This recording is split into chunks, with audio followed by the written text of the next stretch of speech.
네, KBS 월드 10주년을 맞아서 네. 특집 생방송 하루 종일 이어지고 있는데요. 1부에 이어서 3부 진행을 맡은 오유경입니다. 조우종입니다. 반갑습니다. 네. 오늘 종일 한류에 대해서 얘기가 그렇죠. 끊임없이 나오고 있네요. 네, 저도 지난 1년 반 동안 KBS 한류 추진단에서 일하면서 그렇죠. 한류 현상 많이 겪었는데 네. 오늘 또 찬찬히 들여다보니까 네. 모르는 게 역시 많았고 그러게요. 또 감동이 새롭게 또 밀려오네요. 네, 그래서 이제 3부 아니겠습니까? 그렇죠. 오늘 또 한류 대전환 제3부로 준비한 한류의 미래에서는 우리는 물론이고 세계 모든 이들이 함께 즐기면서 함께 익혀나가야 될 한류가 어떤 것인지에 대해서 네. 함께 배워보고 그리고 앞으로의 이제 자세, 우리의 네. 자세는 어떤 게 좋을까에 대해서 거만하면 안 된다. 그렇죠. 겸손하게. 예, 나가야 네. 되는 그거에 대해서 배워보는 시간을 마련했습니다. 네, 계속해서 이야기 나눠주실 분 소개해드리겠습니다. 네. 자, 디자인 회사로 실리콘밸리에 진출하신 예인호 디자인의 김영세 대표님. 네, 안녕하세요. 반갑습니다. 네, 디자인 한류시죠. 네. 네. 자, 그리고 홍익대학교 경영대학원의 고정민 교수님. 네, 안녕하세요. 네, 네, 뭐 반갑습니다. 한류 데이터가 안녕하세요. 이분을 빠져나갈 수가 없습니다. 그리고 또 포항공대 김진택 교수님. 네, 안녕하세요. 네, 네, 한류의 안녕하십니까. 건강한 방향을 위해서 항상 애쓰고 계시고요. 네네. 또 문화기획가 류재현 감독님. 네, 반갑습니다. 예, 아주 지역마다 아주 아름다운 축제를 많이 기획을 하고 계십니다. 네. 자, 이분들과 함께 앞으로 한류가 나아갈 길에 대해서 알아보는 한류의 미래. 자, 먼저 한류가 좀 앞으로 여기서 좀 사그라들지 않느냐 네. 하는 좀 불안한 시각도 없지 않아 있는데 네. 그것을 종식시킬 수 있는 그런 움직임이 세계 곳곳에서 우리나라에서도 일어나고 있습니다. 네. 먼저 한국 웹툰이 가진 힘을 보여주는 웹툰의 무한 도전부터 함께 보시죠. 한국의 웹툰은 마우스의 휠을 써서 아래로 잡아당기면서 보는 형식을 최대로 이용하면서 발전해왔다. 웹툰 옥수역 귀신은 기존 특징에 플래시 기법을 더해 극적인 효과를 보여줬다.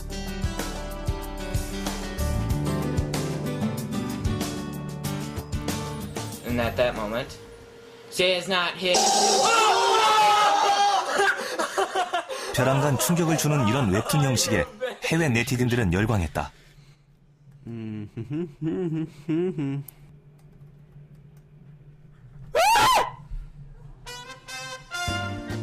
웹툰이 인기를 얻으면 헤아릴 수 없을 정도의 댓글이 달렸고 댓글은 작가와 독자 간의 소통 통로가 됐다.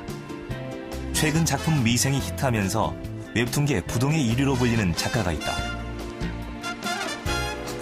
거의 다 봤죠. 예. 이동 중이거나 잠자기 전이나 또 작품 끝나고 나서 조금 짬 날 때마다 이제 스마트폰으로 댓글 확인하고요. 예. 그렇게 이제 체크를 해야 요번 그 회차의 내용에 대해서 뭔가 독자와 이제 공유가 끝났다라고 생각이 들거든요. 그래서 원고만 하고 끝나는 게 아니고 댓글까지 읽어봐야 아, 나와 독자 간에 이렇게 대화를 서로 나눴구나라는 느낌이 좀 있어서. 웹툰 미생에 새로운 회차가 연재되는 날이면 독자들의 댓글은 밤새도록 그치지 않고 올라왔다. 수많은 독자들이 웹툰 미생을 영화로 만들어달라고 사정하듯 요청했다. 바둑의 원리와 철학을 회사원의 생활에 그대로 적용시킨 웹툰 미생은 독자들의 열화와 같은 요청으로 모바일 영화로 재탄생했다. 쓸모없는 토론 없어.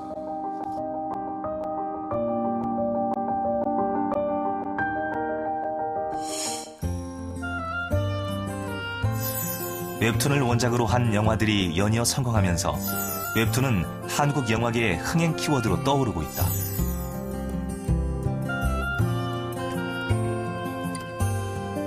인기 웹툰은 차도남 엄친아 같은 신조어를 만들어 순식간에 유행어로 만들기도 하고 웬만한 사람들은 잘 모르는 어려운 용어를 누구나 다 아는 상식으로 바꿔놓고 있다. 지면 만화 시절에는 기본기라는 게 굉장히 중요했거든요. 그림이 조금 안 좋더라도 되게 이야기가 재밌다면은 사람들이 이제 봐주거든요. 그래서 인정도 해주고 그리고 실제로 그런 작품들이 성공을 했고. 이제 한국의 웹툰이 세계로 나가고 있다.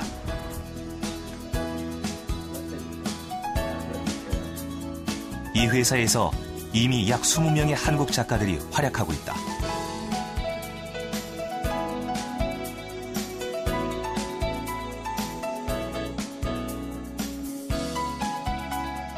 그리고 그들 대부분은 조회수 상위권을 기록하고 있다.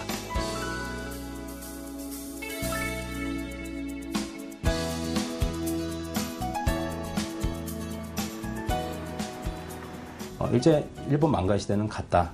그 대신에 한국 만화, 한국 웹툰이 정말로 전 세계인들에 의해서 사랑받을 그런 시기가 온 것 같다라고 이야기를 하고요. 그 특징은 아까 말씀드린 것처럼 어떤 웹이라고 하는 새로운 미디엄에 정말 적합하게 만들어진, 결국 웹과 모바일에 아주 적합한 그런 컨텐츠라고 생각을 합니다. 지면 만화를 웹사이트에 옮겨놓기에 급급한 미국 만화. 이에 익숙한 독자들에게 한국의 웹툰은 신선한 낯설음이다. Well, so far it seems like there are a lot of drama. The way they're drawn is really different. I feel like American comics are more focused. They don't really care if the drawing's well done or if they're just trying to get the joke across. 그러나 미국인들은 점차 한국 웹툰의 매력에 빠져들고 있다. I've been doing Tapastic for the last 3 months, actually, last 3-4 months. 3-4 months? Yeah. And what are your feelings about it? Oh, I love it. I mean, I even have an iPhone app for it, and then just, like whenever you are just in the line or anything, you just read out your favorite comic. I mean, what's better time pass than that, right? 만화 강국 일본을 따라가던 한국 만화 산업. 이제 한국적 감수성과 창의성으로 웹툰이란 새 장르를 개척하고 있다. 결국 세상의 모든 것은 인간의 이야기가 아닌가 싶어요. 한국인의 이야기가 아니라 인간의 이야기라고 생각이 들고요. 한국인의 이야기도 중요하지만 인간 본연의 이야기, 그 본연의 범주에 들어갈 수 있는 어떤 심도 깊은 이야기, 여기에 대해서 조금 더 에너지를 집중하고 관심을 집중했으면 하는 바람입니다.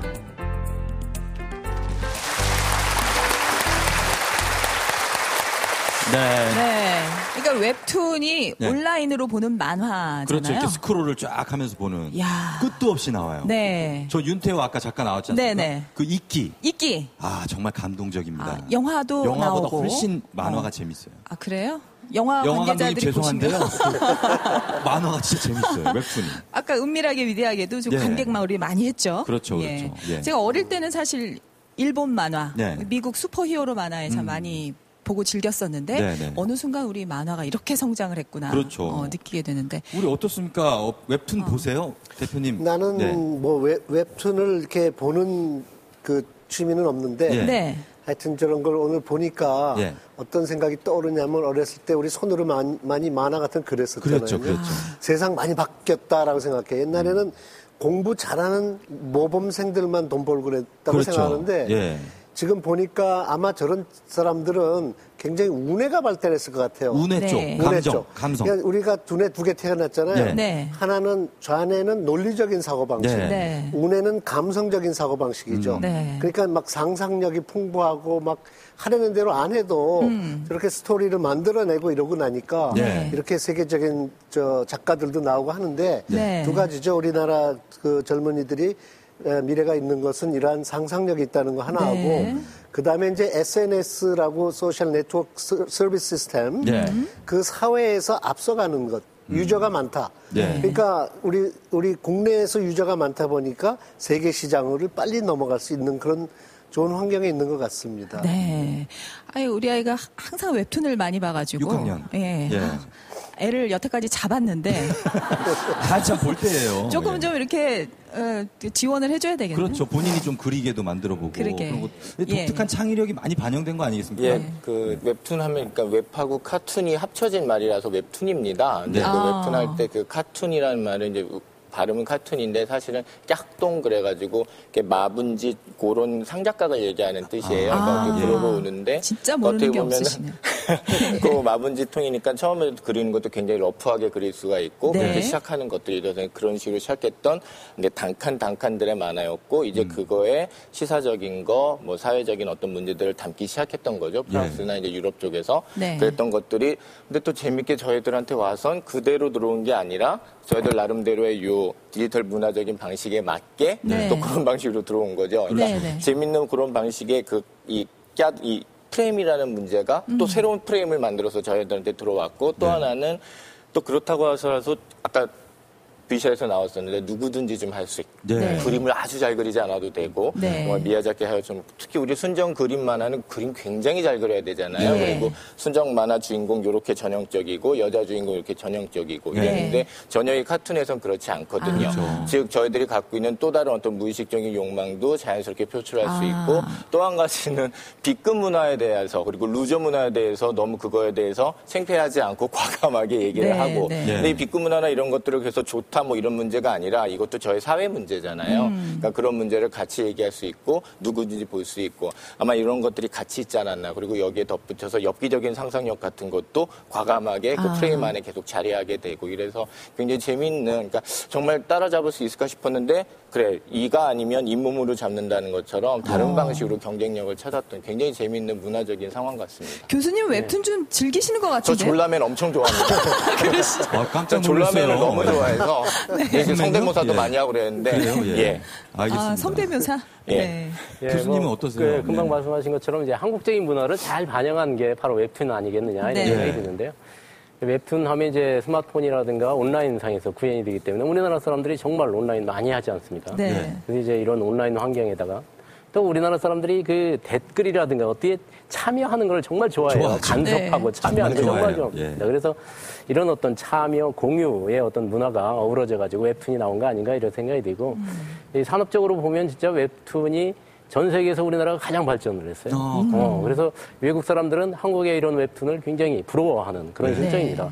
그래서 어떻게 보면 21세기 한국 만화가 가고 있는 그런 어떤 진화의 방향이다 이렇게 생각을 할 수가 있겠고 또 하나는 이제 그 옛날에는 정말 어디에 이제 등단을 할 때는 정말 힘든 과정을 거쳤어요. 어려웠죠. 네, 근데 이제 요새는 이런 웹툰 등을 통해 가지고 아마추어도 쉽게 등단을 할 수 있는 그런 기회가 됐습니다. 그래서 여기서 이제 일정 기간 동안에 그림을 그려서 이게 어느 정도 검증이 되면 진짜 이제 전문 만화가로 등단을 하게 되는 거죠. 이런 어떤 그 인력의 양성 그리고 어떤 등단 시스템이 새롭게 만들어졌다 이렇게도 볼 수 있을 것 같습니다. 그 웹툰에는 말이 길지가 않으니까 아까도 보니까 영어로 좀 말을 좀 써놓으니까 금방 미국 사람들이 즐기잖아요. 옵스 뭐 이런 정도. 그러니까. 근데 우리나라 사람들이 보면은 얘기를 잘 꺼낸 이야기꾼 기질이 있는 것 같아요. 스토리텔러로서의 기질이. 유재영 감독님 있지 않습니까?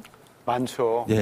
혹시 저기 달나라에 그 토끼가 방아치는 거 혹시 아세요? 달토끼요? 네. 어릴 때 많이 들었잖아요. 근데 우리는 어떻게 안 가보고서도 그렇게 잘 알죠? 그러게요. 그리고 오늘이 7월 6일이잖아요. 그 음력으로 7월 7일에는 그 오작교가 만들어지지 않습니까? 그렇죠. 선호와 직녀. 그러니까 말이 안 되는 것들을 우리는 사실을 어떻게 보면 무릉도원, 이야기의 무릉도원을 만들어가는 것 같은데 이게 우리가 가지고 있는 남들이 절대로 따라할 수 없는 그 정신세계를 가지고 있는 것 같습니다. 그게 바로 스토리텔링으로 이렇게 나오는 것 같습니다. 그렇죠. 특유의 낙천적인 기질. 그렇죠. 얘기하고서 뭐 그런 게 어딨어 그러면 아니 그냥 그렇다고 이렇게 넘어가는 그런 기질이 긍정적으로 발휘한 게 바로 웹툰이 아닙니다. 근데 뭐 웹툰 자체들이 이렇게 세계인들이 즐길 수 있는 한류가 되고 있지만 아까 나온 것처럼 영화의 소재가 되니까 얼마나 영화가 풍부해져요? 영화 이야기들이. 계속해서 영화화 되는 것들이 만들어지고 그게 이게 작은 작가들에 의해서 큰 영화가 만들어진다는 게 또 뭐 영화 수익 측면에서도 산업 측면에서도 좋은 거 아니겠습니까? 그렇죠. 이런 웹툰이 우리 영화 산업에도 많이 영향을 미치고 여러 가지로 도움이 많이 되고 있는 것 같아요. 그렇습니다. 자, 그럼 이번에는 우리가 처한 이런 형편 속에서 우리 민족 특유의 기질을 살려서 세계 최고의 자리에 오른 그런 분야가 있습니다. 함께 보시겠습니다.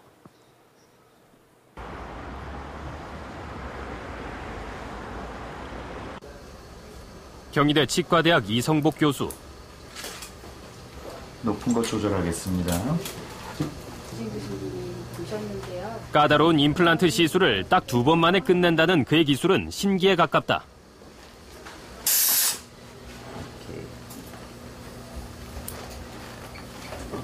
What's your mouse? 지금 새 치아를 갖게 된 옥사나 씨. 그녀는 이성복 교수의 시술을 받기 위해 러시아에서 비행기로 9시간을 날아봤다. Is it good? Okay. 옥사나 씨처럼 치과 시술을 위해 한국을 찾는 외국인들이 최근 2년간 10배나 늘었다. 인기의 비결은 무엇일까?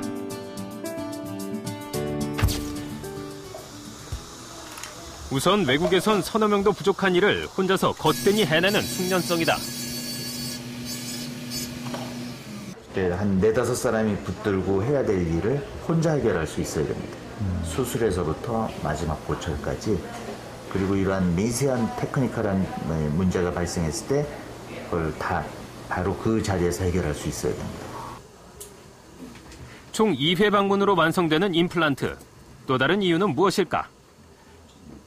워낙 이제 한국 사람들이 빨리빨리 시술하고 빨리 정상으로 돌아가서 생활하고 싶어 하기 때문에 그러한 시술법이 이제 발달하게 된 거죠. 친구의 소개로 여기에 왔다는 옥사나 씨. 러시아로 돌아간 그녀는 주변의 누군가에게 또 한국 치과의 우수함을 알릴 것이다. То есть, как бы, ну, то, что все вот более, наверное, комфортабельно. Нет очереди, хотя в России тоже их сейчас нету. Вот. Ну и отношения. Отношения очень хорошие. 외국의 치과 의사들도 한국을 주목하고 있다. 대만의 치과 의사가 연락도 없이 김태우 교수를 찾아봤다. 고맙습니다. 이번에 대만에 가서 제가 강의할 건데 이거 사진 났다고 오늘 갖고 오셨네, 대만에서. 김 교수에게 해외 강의 요청이 쇄도하고 있다. 기술이 더 유명해요. 그러면 오늘 오랫동안 한국에 와서 이번에 딱 인천공항에 도착해서 교수님 찾아왔어요. 그가 쓴 임플란트 시술 관련 책은 현재 전 세계 30개국에서 교재로 사용되고 있다.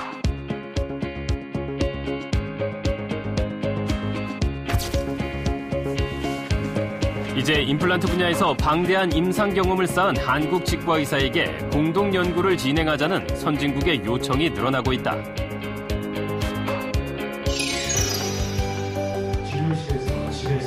치과 분야의 이런 세계적 성공 뒤엔 한국 치과 의사들의 치열한 경쟁이 있다.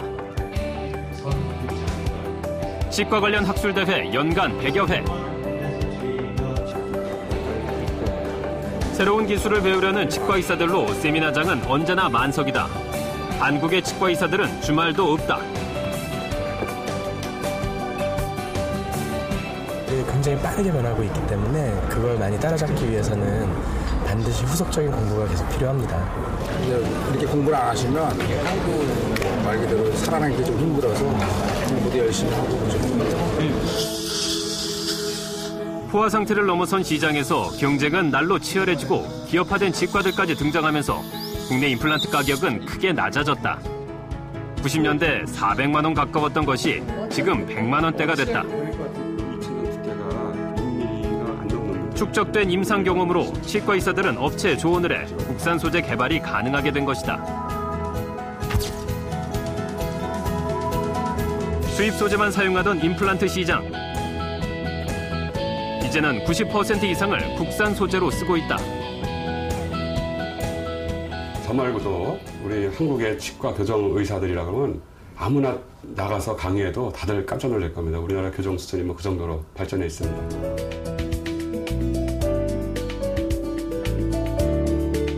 의료 분야에서 성형외과에 이어 해외 학술 대회에서 세계적 논문을 발표하고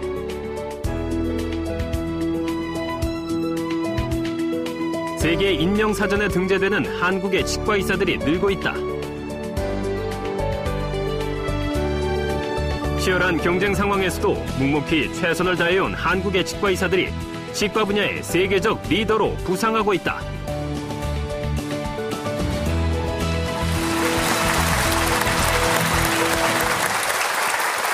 네, 야 이것도 몰랐던 일인데 사실 성형외과는 많이 찾아온다고들 하잖아요. 그렇죠, 예. 그리고 또 척추 분야, 척추 분야에 해외에서 지방흡입. 그렇게 지방흡입 아닌가요? 예. 뭐 있겠죠. 여러 가지 있었는데 네. 이 치과 분야 특히 어떻게 보면은 이제 치과 치료에 쓰이는 그런 소재도 예. 소재도 국산화가 됐다고 하니까 연관 산업에 미치는 효과가 상당히 클 것 같아요. 그럼요. 그리고 그 속도면에 있어서 네. 뭐 4-5명이 할 걸 1명이 다 한다 그러니까 그러니까요. 세계 최고 수준이죠. 네, 네. 근데 우리나라가 원래 이제 약간 좀 아주 빨리 되는 거 뭐예요? 이러잖아요. 예. 제일 빨리 되는 걸로 다 주세요. 통일하고 막. 그렇죠. 그게 좀 부정적인 이미지가 있었는데 네. 이게 이렇게 긍정적으로 이렇게 소개가 되고 세계에서 받아들이는 사례가 적지 않게 있다고요. 그러니까요. 예. 좀 놀라셨죠? 유 감독님. 어떠셨어요? 알고 계셨어요? 혹시 임플란트 한 건 없으세요? 해야 됩니다. 예. 네네. 어떻습니까? 이렇게 약간 빨리빨리가 좀 긍정적인 사례가 된 케이스를 좀 보셨는지. 제가 20년 전에 대학 시절 때 그 시험 봤던 그 기억이 떠오릅니다. 시험이요? 근데 아주 미스테리한 시험을 봤어요. 왜요? 네. 그 정신분석학 인문이라고 하는 그 과목에 예. 그 권위자로 계신 장명림 선생님의 기말고사였죠. 네. 예. 그런데 기말고사의 시험 문제가 뭐였냐면은 왜 한국 사람들은 성격이 급할까? 예. 근데 왜 급한 줄 아세요? 글쎄 원래 그냥 좀 급한 편 아닌가요? 저희도 이거 그 수업 시간에 안 배웠거든요. 네. 안 배운 거는 참 쓰기 힘들잖아요. 그렇죠. 어쨌든 쓰고 나왔습니다. 뭐예요, 그리고 그게? 나와가지고 과사를 찾아갔죠. 네. 도대체 나는 틀려도 되지만 정답이 뭐냐 했더니 그 정답이 산세가 험해서. 그래요? 산세가 험해서요? 예, 그렇습니다. 산이 많고 고개가 많고. 예, 그렇습니다. 왜요? 그게 왜요? 그게 왜 그러냐면은 쉽게 표현을 하면 핸드폰 보급률하고 똑같다고 그럽니다. 대한민국보다 더 핸드폰 그 보급률이 높은 거는 스칸디나비아 반도 이쪽이거든요. 그것과 똑같이 결국은 이렇게 산세가 급해서 빨리빨리의 성미를 가진 우리나라가 핸드폰 세계 1위가 됐잖아요. 아니 근데 그럼 뭐 에베레스트 산에 살거나 로키 산맥 근처에 사는 사람들은 그게 더 정답인가요? 빠르겠네. 산세가 험해서. 네, 그랬습니다. 예. 이거 어렵다. 그러니까 험하니까 빨리 넘어가야 되니까. 고개 한 6개를 팍 넘어가야 되니까. 어떻게 다른 의견이 있으신지? 저 아마 그 말씀이 그거 같아요. 그러니까 산세가 험한데 뒷마을 사람들 빨리 만나고 싶은데 계속 봉화만 해갖고는 안 되니까 점점 그런 커뮤니케이션의 스킬이나 욕망들이 빨리빨리 발달하다 보니까 그런 얘기를 하기 물론 근데 정신분석 얘기는 뭐 이렇게 붙이나 저렇게 붙이나 그렇기 때문에 뭐 이렇게 하나만 갖고 얘기할 수는 없겠습니다만 많은 얘기는 있죠. 그리고 저는 선생님 얘기 듣고 포대기 얘기하고 싶은데요. 포대기요? 포대기는 저도 잠시 잊었던 이름이긴 합니다. 저도 잠시 잊었던 이름인데 다 아실 거라고 생각하고 저도 어렸을 때 분명히 거기 있었겠죠. 포대기 엄마가 아이 이렇게 싸매서. 맞습니다. 근데 저도 잊었던 이름인데 그리고 또 한편으로는 좀 여성들의 어떤 노동의 가사 이런 문제 때문에 그리고 또 이쁘지도 않고 또 애들 또 뒤에다 들쳐업고 뭐 이랬던 모습이 아름답지 않고 그래서 어떻게 현대적이지 않고 또 아이들 뭐 다리가 예뻐지지 않는다 뭐 기타 등등 해가지고 포대기가 좀 잊혀지고 별로 좋지 않고 뭐 이런 어떤 육아적인 방식에서도 좋지 않은 저런 것도 됐었었는데 사실 포대기는 그렇지는 않고 처음에 이제 노동이 많아서 그렇긴 했겠지만 요즘 이제 육아 방식도 많이 달라졌고 또 아빠들이 이제는 육아를 많이 하게 되잖아요. 이런 상황 속에서 포대기 자체에 패션적인 것이 가미되고 근데 왜냐하면 풀면은 요거 또 이렇게 싸가지고 가면 책가방이고 변형이 가능하다 그렇죠. 이거죠. 한 가지 가지고 여러 가지 가능하고 또 하나는 그 포대기 가지고 아이를 맬 때 꼭 뒤에서 맬 필요가 없이 아까 말씀드린 육아 방식도 바뀌고 생활이 바뀌었으니까 이제 앞으로 매는 거죠. 그렇죠. 이렇게 되면은 이제 아이가 엄마 뱃속에 있을 때 가장 편했던 그 자세가 나와서도 계속 유지가 되는 거죠. 눈 맞춤도 할 수 있고. 그렇죠. 당연 잘하시네요. 준비는 돼 있어요. 준비가 돼 있어요. 없어요. 준비만 하고 있습니다. 그래서 이렇게 같이 볼 수 있다는 게 굉장히 좋은데 이 상황 속에서 이제 재밌는 게 이것은 저희들이 또 한 게 아니고요. 지금 제가 발견한 것도 영국하고 미국의 육아 사이트에서 영어로 PODA 이렇게 해가지고 포대기 치시면 그냥 나옵니다. 그래서 예쁜 포대기 그리고 생활적이고 실용적인 포대기가 나와서 아빠가 한 거, 엄마가 한 거, 뭐 헐리우드 스타도 메고 다니고요. 이게 일종의 굉장히 재밌는 컨셉이 되고 아이템이 돼서 나들이 할 때 뭐랄까 엣지 있는 어떤 선택 이런 게 돼버린 상황이에요. 즉 저희는 정근대적이고 뭐 이런 노동의 개념으로 비춰놨었던 건데 사실은 생체 모방적인 방식으로 굉장히 더 편한 모습이고 또 이런 것들 자체에 대한 기능과 멋에 대한 얘기가 다시 돌아올 수 있다라는 거 이것도 굉장히 재밌는 얘기인 것 같습니다. 맞아요. 먼저 막 뭐 주드로나 레오나르도 디카프리오 54달러 정도 하더라고요. 막 그런 분들도 포대기로 매가지고 애를 딱 안고 유럽에서도 그게 또 거기서 유행처럼 번지고. 우리 조종 씨도 그런 날이 와야 되는데 사진은 빨리빨리 난 지금 대답 들으면서 생각하는 게 있는데 우리나라 사람들이 아마 성질이 좀 급하고 불편함을 못 참는 부분이 있을 것 같아요. 까다롭다고 그러니까 하죠. 불편함은 기다려야 되는데 그걸 빨리 그냥 어떻게 해결하려고 하다 보니까 이렇게 해서 남들이 안 하는 것도 하게 되고 또 하나는 이제 헝그리 마인드가 있을 거예요. 헝그리 정신. 그저 스티브 잡스가 남긴 유명한 말이 있잖아요. Stay hungry, stay foolish. 그 둘 중에 그래도 반이 우리도 있다라고 볼 수 있는데 뭔가 배고픔이 있잖아요. 아무리 성공해도 더 하고 싶고 이런 그 욕망이 그거는 뭐 부자 가난한 사람의 개념이 아니라 끝없이 도전하는 그런 헝그리 마인드가 있는 게 그게 아마 그게 아마 활력소가 돼서 더 빨리 가게 되고 더 힘든 것도 참아내고 견디게 되고 이런 것들도 있는 것 같아요. 그렇죠. 추진력이죠, 뭐. 그래요? 쫙 나아갈 수 있는. 그러니까 어떻게 보면은 성질이 좀 까칠하거나 불편함을 못 참는 것이 미워 보이기도 하는데 디자인적으로 보면 그런 사람이 최고입니다. 왜냐면은 불편한 걸 안 참으면 아이디어가 생기거든요. 그렇죠. 체결해야 되니까. 그게 창의의 방식 넘버원입니다. 그래서 우리나라 그 소비자 시장이 해외에서 제품을 테스트하는 그런 테스트 시장으로 각광받는 게 반응이 빠르고 불편한 걸 못 참으니까 빨리 올라오고. 한국 소비자가 만족하면 전 세계 소비자들이 만족한다. 뭐 이렇게 되고 있더라고요. 그렇죠. 그렇습니다.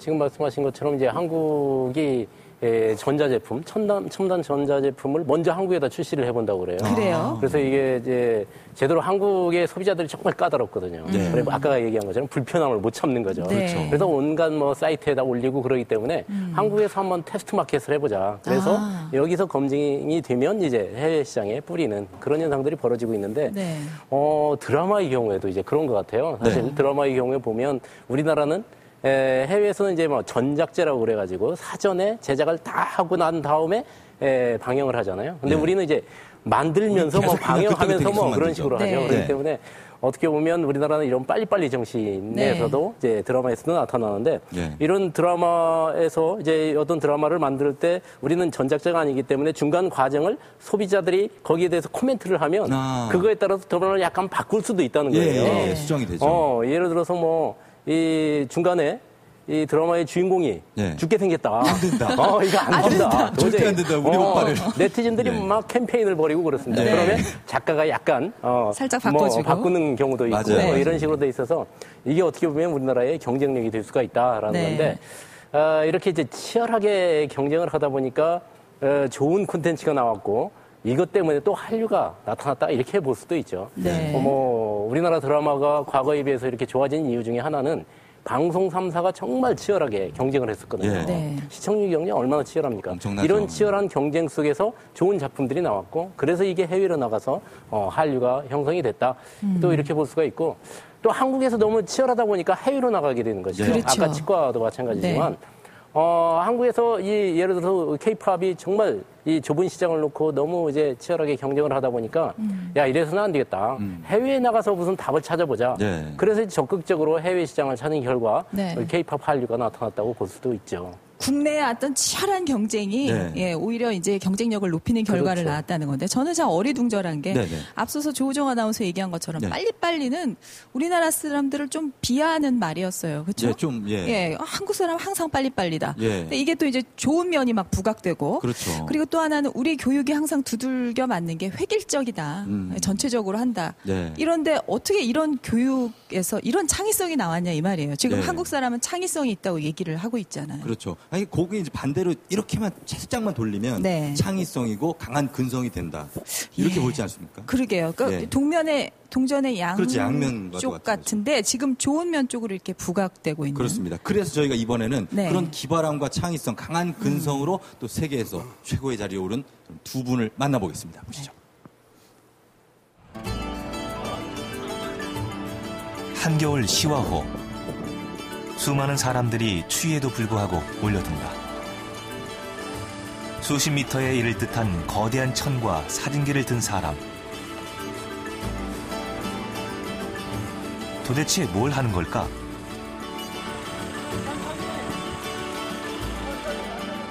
크레인을 동원해 나무 뒤에 흰천을 대려 하지만 바람에 날아가 버린다.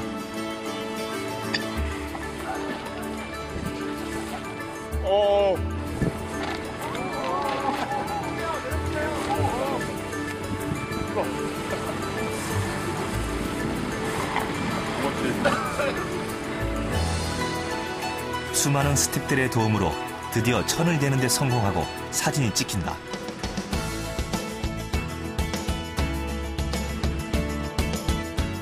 작가 이명호가 사진을 찍는 방식이다.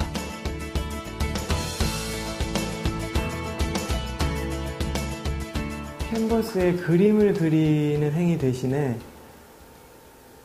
그 캔버스를 밖으로 들고 나가서 자연히 그림을 그리도록 해준다는 그런 행위를 작업으로 옮기는 거거든요. 그의 작품은 실제의 나무와 동양화의 수묵화가 섞인 듯한 오묘함이 묻어난다.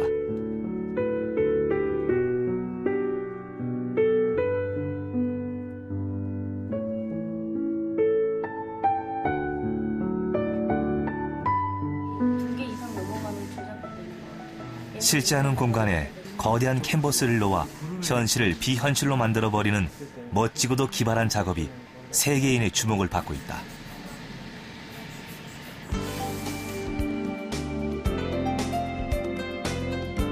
이명호 작가 작품의 진가를 가장 먼저 알아본 건 암스테르담 사진박물관이었다. 특집 기사로 이명호의 작품을 세세하게 다뤘다. 이 기사를 보고 뉴욕의 유명한 요시밀로 갤러리에서 접촉해왔고 성황리에 전시회를 가졌다. 일본 최고의 사진 전문 회사 아마나 홀딩스 대표이사인 신도 히노로부 씨는 이명호 작가의 작품을 처음 봤을 때 그 느낌을 이렇게 표현한다. 스케일감, それから完成度の高さ、それからやはりバランス、全てにおいて、こんなに素晴らしい、こんなにスケールの大きい写真というのは本当に世の中にそれほどたくさんないなという印象を受けました。 일본의 유명한 예술 사진 작가 호소에 씨는 이명호 작가를 사진 역사에 획을 그을 사람이라고 말한다. こんな風景を自分で作って自分で撮影して自分の作品にしてるなんていう人はね、そういう写真家僕は会ったこともないし見たこともないね。だからそういう意味ではものすごくクリエイティブなね、そして現代的なね、大型の写真家というべきかな。だから大変な写真家を韓国が生み出したということは言えるんじゃないですか。ね。 좀 나오나요? 카메라 이게 안에를 그냥 보여주면 될 것 같은데. 잘 보이죠? 예. 이렇게 나오고. 예. 가로수길이란 게 가로수가 있어서 가로수길이잖아요. 근데 어느새 그 의미가 퇴색되고 말았는데요. 가로수가 주는 감흥을 되살리기 위해 시작한 환경 캠페인 가로수길 프로젝트. 이 프로젝트로 이명호 작가는 세계적 권위의 레드닷 어워드를 수상했다.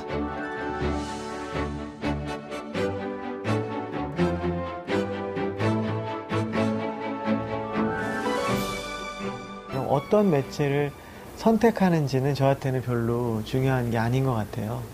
사진이어도 좋고 그것이 뭐 무용이나 연극이어도 좋고 그 어떤 매체라도 작가가 하고자 하는 지향점을 잘 보여줄 수만 있으면 되지 않을까.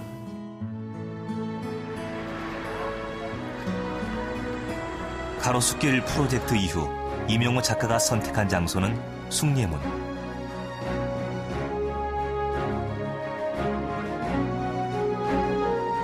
그는 우리에게 숭례문의 어떤 비밀스런 모습을 보여줄 것인가.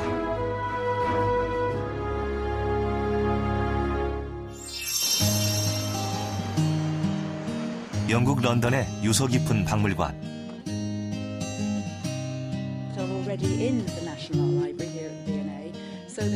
장식 미술과 디자인, 그리고 서적 분야에서 가치 있는 작품들을 소장하고 있는 곳.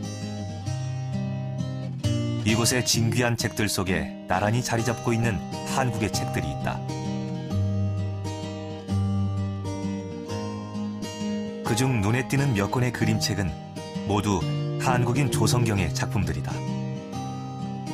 The Victoria and Albert Museum, and we're here in the National Art Library, which is where we house and store our most precious books.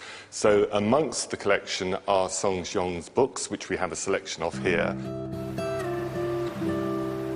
문화 강국 영국에서 인정받은 조성경, 그는 누구일까?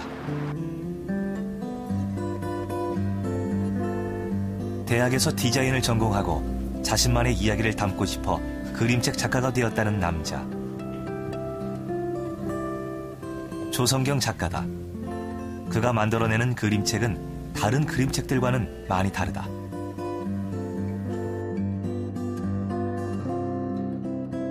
글자는 하나도 없고 그림도 이쁘지 않다. 그러나 뭔가 독특한 분위기다. 지금도 많은 사람들이 동화책이라 그래요. 저보고 동화책 하시는 분이죠? 이렇게 물어보는데요. 동화책은 그냥 규정으로 얘기하면 문학, 어린이 문학을 동화책이라 그래요. 근데 제가 얘기하는 그림책은 어린이 문학이 아닌 이미지책인 거죠. 그의 동화책에 등장하는 주인공들은 뭐라고 정의하기가 어렵다. 도깨비처럼 보이기도 하고 또 어떻게 보면 동물처럼 보이기도 한다.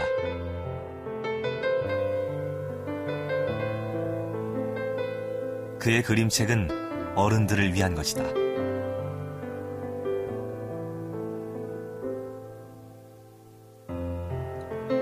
지금까지 만든 그림책만 16권.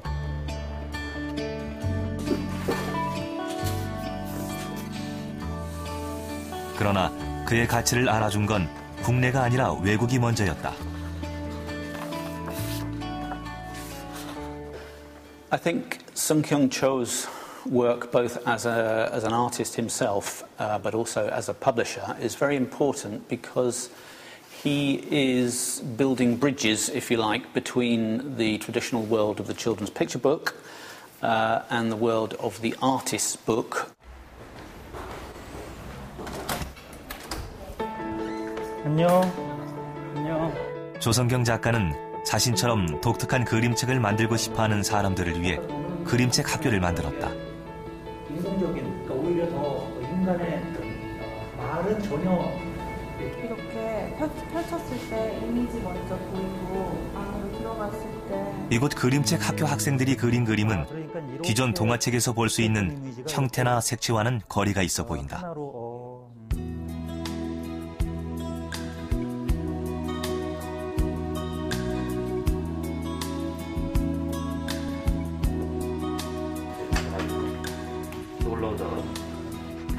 이 그림책 학교를 졸업한 박선미 씨는 조성경 씨에겐 믿음직한 후배이자 같은 길을 가는 동료이기도 하다.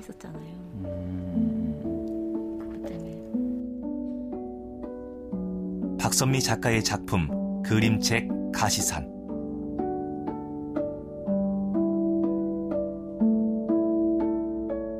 한없이 오르고 올라야 하는 삶의 과정을 그려냈다.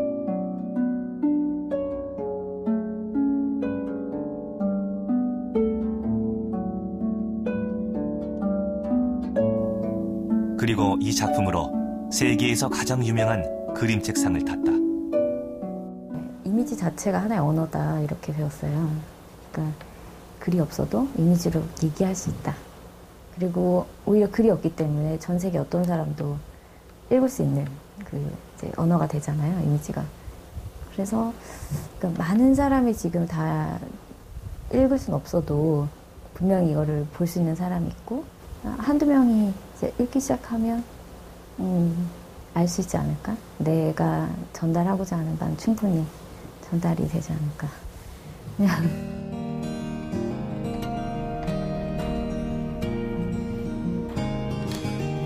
조성경 작가는 오늘도 뭐라고 불러야 할지 모를 애매한 무언가를 만든다.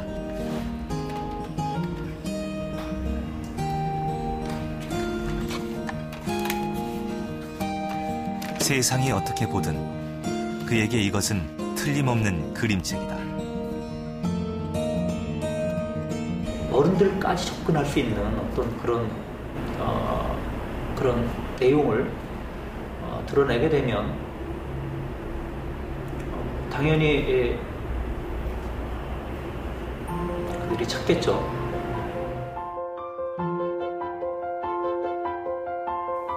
척박한 환경에서도 자신만의 창의성과 아이디어로 세계인을 매혹시키는 한국 작가들이 늘고 있다.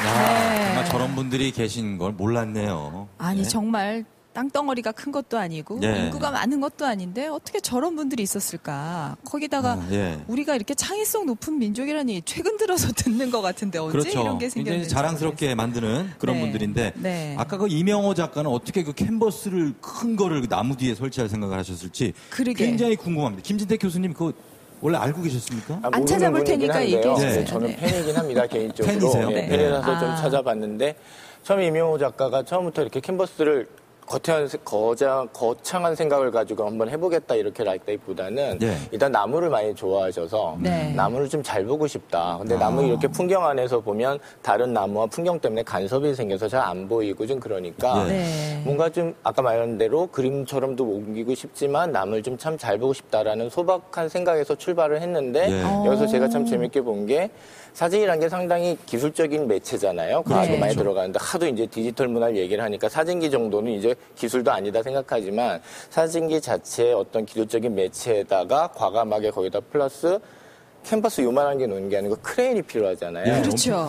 대단히 아날로그적인 방식으로 나오긴 하지만 그걸 만들기 위해서 엄청난 스케일과 메카닉과 기술이라는 어떤 커다란 테크놀로지가 들어가서 그런 걸 과감하게 하겠다라는 그 스케일적인 문제도 이제 컸는데 또 한 가지 재밌는 건 그렇게 나온 작품이 또 이렇게 보면 특히 서양 쪽 사람들이 봤을 때는 사진인데도 불구하고 대단히 서정적이고 대단히 산수화적이고 수묵화적인 거예요. 스케일 크고 여백의 미라는 게 이거구나라는 걸 이 사람들이 보면서 정신적인 안위와 어떤 거기서 힐링을 찾게 되는 거죠.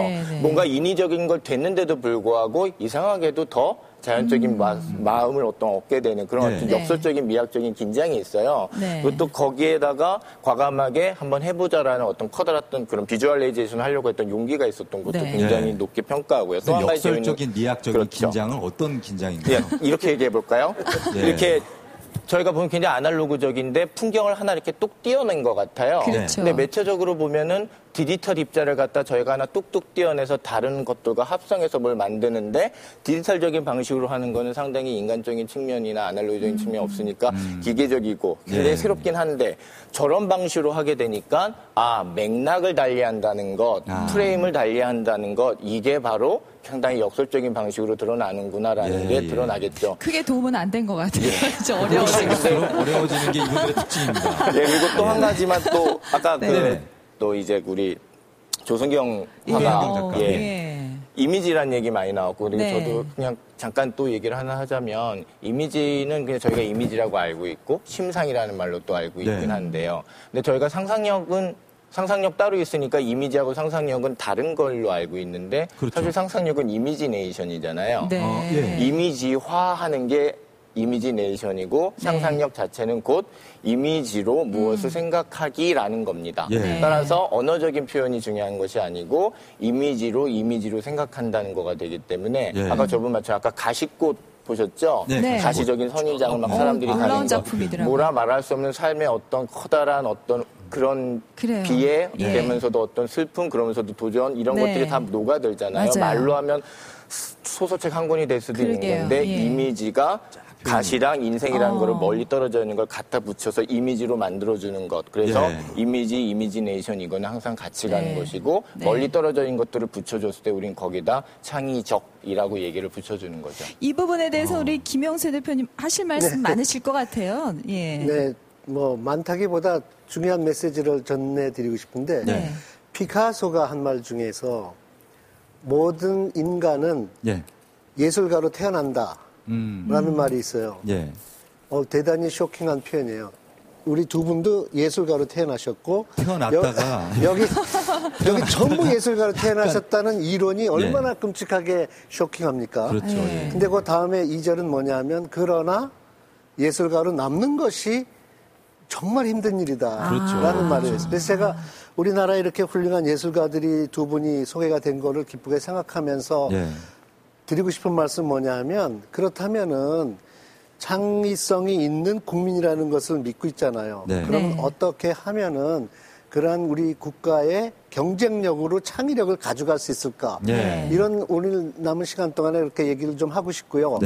우선에 창의적인 것이 왜 중요하냐 하면은 창의적인 것은 무엇인가를 할 때 많은 사람들은 독특하다, 튄다, 이상하다, 막 삐딱하다 이렇게 보는데 저는 그렇지 않게 봐요. 창의적인 것은 사람을 배려하는 것이다 이렇게 봐요. 그래서 제가 우리 디자인 회사의 슬로건이 Design is loving others. 디자인은 남을 사랑하는 것이다. 이거죠. 그러니까 보통 사람 생각하지 않는데 마음이 여리거나 정이 있거나 정말 남을 위하는 사람은 불편한 사람 보면 윌체어를 디자인하게 되죠. 그렇죠. 이런 마음이 창의를 하는 것입니다. 그래서 사람에 대한 배려. 그래서 그게 요즘에 왜 이렇게 중요한가 하면 전 세계의 변화는 인간 중심으로 가고 있죠. 그렇죠. 그럼 인간 중심이라는 것이 디자인이고 그것은 기본적으로 남을 배려하는 마음에서 나오는 것이지 뭐 독특하게 옷을 입고 뭐 가죽 바지 입고 머리 길러서 창의가 아니라 정말 사람 마음 속에 있고 그 마음은 남을 읽는 마음이어야 하죠. 그래서 그게 굉장히 어렵더라고요. 그걸 만들어 나가기가. 요즘 저 만나게 되는 제품들 여러 종류의 제품들이 저도 그 피부로 느껴져요. 소비자로서. 그 아름다움뿐만 아니라 기능적인 측면에서 굉장히 나를 편안하게 해주는구나. 사용하기 편하게 해주는구나. 그걸 느낀다니까요. 애용하시나 봐요. 굿 디자인의 3대 요소. 우리 인호에서 제가 꼭 이거는 갖춰라 하는 게 뭐냐면 진선미예요. 진선미. 굿 디자인의 진선미. 진은 기능이 진실해야 돼요. 그다음에 선은 가격이 착해야 돼요. 가격이 저렴해야죠. 미가 아름다워야 돼요. 그렇군요. 근데 아직까지는 제일 끝에 부분만 우리가 신경 썼는데 진짜 디자인 공부를 제가 수십 년간 하면서 생각을 모아보니 이거는 정말 사람을 위한 직업이구나 이런 생각을 하게 되죠. 그렇군요. 유 감독님도 독특한 일 뭐 이런 거 관심 많으시잖아요. 저도 창의력이라고 하는 부분에 대해서 하나 이야기를 하고 싶습니다. 저도 대학에서 학생들을 가르치고 있습니다. 근데 그 학생들한테 왜 창의적이지 않냐, 왜 창의적인 것들을 좀 만들어 오지 않느냐라고 했을 때 굉장히 힘들어합니다. 여러분도 마찬가지입니다. 맞아요. 창의적인 것을 좀 가져오세요. 그러니까 새로운 거 가져와라. 뭔지를 알아야죠. 그게. 사실 그게 다른 게 아니에요. 자기 이야기가 창의력인 겁니다. 교수 입장에서 과제를 내보세요. 다 어디에서 서치해서 찾아와서 그것 컨트롤 C, 컨트롤 V 한 거를 가져오는데 그게 아니라 네 얘기를 해. 그걸 다 알고 계셨어요? 저는 알고 있죠. 모르시는 줄 알았는데. 알 수밖에 없죠. 그러니까 결국은 그 창의력이라고 하는 거는 지금 소개된 두 분의 그 작가들도 자기 이야기를 한 거예요. 자기 시각을 얘기한 거예요. 지금 시대에 가장 필요한 거가 바로 자기 이야기입니다. 아니, 근데 유 감독님 같은 경우에 한 가지만 창의적인 이벤트를 많이 하시잖아요. 네, 그렇습니다. 꼭 하나 소개해 주세요. 어떤 게 있습니까? 홍대 앞에는 그 나이가 일정 수준 되시면 못 가는 데가 많죠. 너무 많죠. 클럽이라는 데예요. 거기를 다 갈 수 있게 만들었어요. 그래요? 그게 나이 없는 날입니다. 세상에는 나이 때문에 못 가는 데가 참 많습니다. 못 가고 있었습니다. 가진 게 없어서 못 가는 데 많습니다. 그래서 나이 없는 날이라고 하는 행사를 만들었습니다. 그럼 가면 돼요, 그날은? 그날은 오히려 그 나이 때문에 즐기지 못하는 그 문화를 마음껏 즐길 수 있는 며칠? 매년 9월 9일로 만들었습니다. 9월 9일이에요. 그래요? 9월 9일? 그날 기억하세요. 꼭 가고야 말 테야. 근데 아까 우리 이 대표님 말씀하신 대로 진짜 창의력이 남을 배려하는 마음이네요. 배려하는 속에서 나온 또 아이디어시네요. 유 감독의 그 말을 잠깐만 이어서 하면은 창의력은 뭐냐면 자기가 하고 싶은 일을 하는 거죠. 그렇죠. 근데 이제 이게 교육적으로 중요한 게 우리 어린 사람들이 그 교육을 받으면서 자기가 하고 싶은 일을 숨기거나 감추거나 못하고 선생님이나 부모님이 하라는 일을 많이 하다 보니 피카소가 얘기했듯이 창의력을 가지고 태어났으나 그거를 자기 거를 못 만든다는 아쉬움이 있어요. 그래서 창의력은 자기가 좋아하는 일을 할 때 생깁니다. 좋아하는 일을 해야 된다. 네. 비슷한 생각인데 아까 그 자기 경험을 자기 이야기를 하라고 그랬는데 창의력이라는 게 이제 하늘에서 떨어지는 게 아니라 사실은 자기의 과거의 경험이 날줄과 이 시줄이 겹치는 그곳에서 창의력이 나온다. 이런 얘기를 합니다. 실제로 이제 스티브 잡스도 이런 얘기를 합니다. 창의성이라는 게 존재하지 않는 것이 아니라 사실은 이 다양한 삶의 경험과 관점에서 나오는 것이다. 이런 식으로 얘기를 하고 있습니다. 그래서 이런 경험을 많이 하는 거 이게 바로 창의성을 만들어내는 그런 지름길이라고 생각이 드는데 주커버그도 사실은 자기가 중학교 때에 여러 가지 경험들을 해가지고 그게 창의적 잠재력을 이제 가지게 된 거다 이렇게 얘기를 합니다. 그래서 이제 우리나라 그 부모님들이 자녀들한테 이제 학원도 보내고 뭐 공부만 하라고 그러는데 사실은 다양한 경험을 하게 하는 거 이게 바로 창의적인 아이를 만드는 그런 지름길이라고 생각이 듭니다. 여기서 주커버그라고 하면 그 소셜 네트워크로 억만장자가 된 페이스북. 청년을 말씀드리는 거죠. 자, 근데 이게 감사합니다. 창의성만큼 중요한 게 바로 커뮤니케이션 능력 아니겠습니까? 그래요.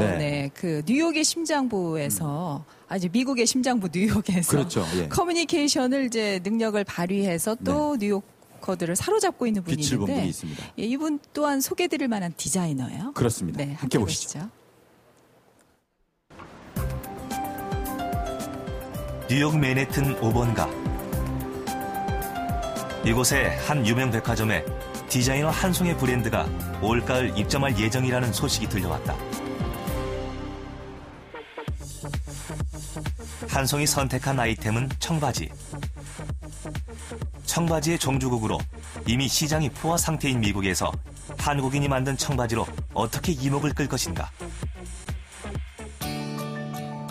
한송은 차별되는 전통 소재에서 해답을 찾았고 그의 선택은 자연스럽게 한국의 전통 소재를 주목하게 된 계기가 됐다. 1년생 당나무로 만든 한지를 아주 가늘게 잘라서 특수 공법으로 꼬아 만든 한지 청바지를 한송의 뉴욕 쇼룸에 전시된 한지 청바지들. 기존의 면 청바지보다 부드러운 질감과 풍부한 색감을 갖고 있다. 거의 외국인의 시각으로 한지라는 소재를 선택하고 새로운 느낌의 청바지로 만드는데 9년이라는 긴 시간을 투자했다. 일단 한지를 써서 진을 만들었다는 자체가 굉장히 이쪽 사람들한테 관심을 끌 수 있는 부분이었던 것 같아요. 이 패션의 새로운 게 찾기가 힘든데 굉장히 새롭다 그런 평들을 많이 하시더라고요. 오랜 공을 들여 소재를 개발했지만 까다로운 뉴요커들에게 어떻게 이 옷을 입힐 수 있을까? 한송은 각계각층의 패션 리더들을 만나 낯선 한지의 이야기를 들려주었다. 미국에서 자라고 공부해 이들의 문화를 잘 알고 있었고 뛰어난 영어 구사 능력이 있었기에 가능한 일이었다. So I put them on and I said, this is it. This is something so different because the fabric breathes, it holds its shape. I've worn them in many different temperatures around the world. I fly all the time, I've flown in them. There just is something different about the comfortability.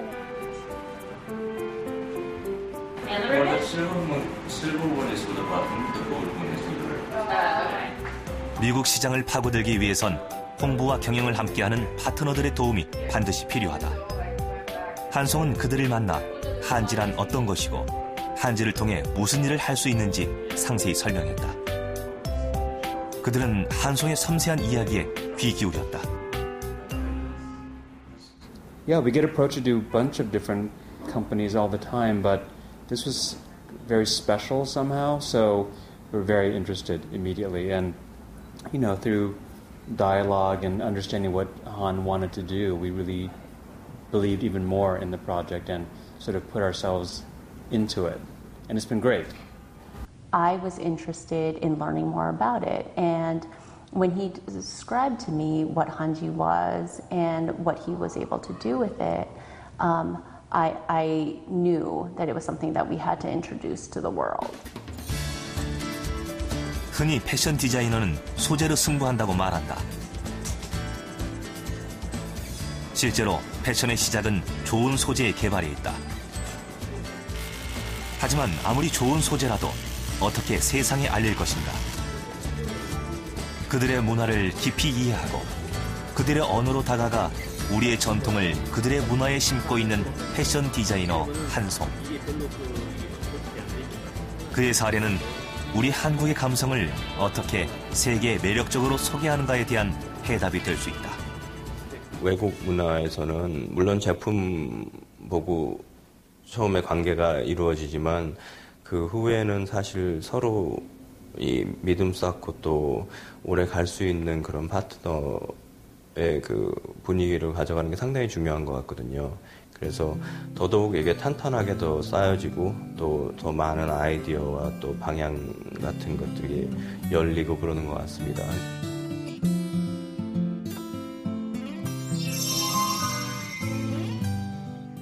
세계가 주목하는 탑 디자이너들. 거기에 이름을 올려놓고 있는 한국인들이 있습니다. 이돈태.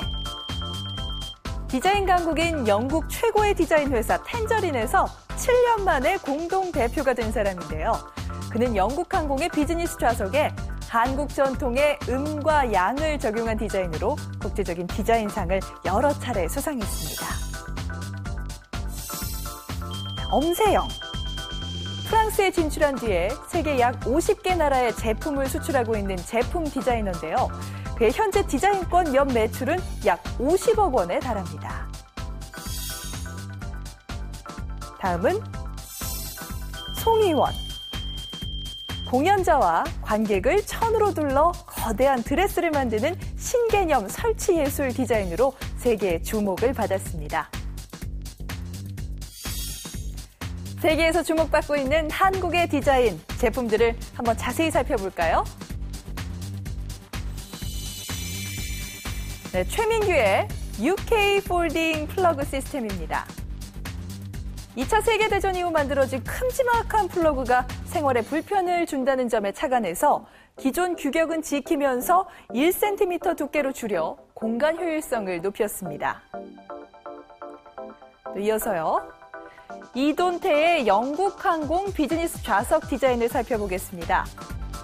두 개의 좌석을 S자 형태로 마주볼 수 있게 배치해서 좌석 수는 그대로 유지하면서도 공간을 더 넓게 활용할 수 있도록 만들었습니다.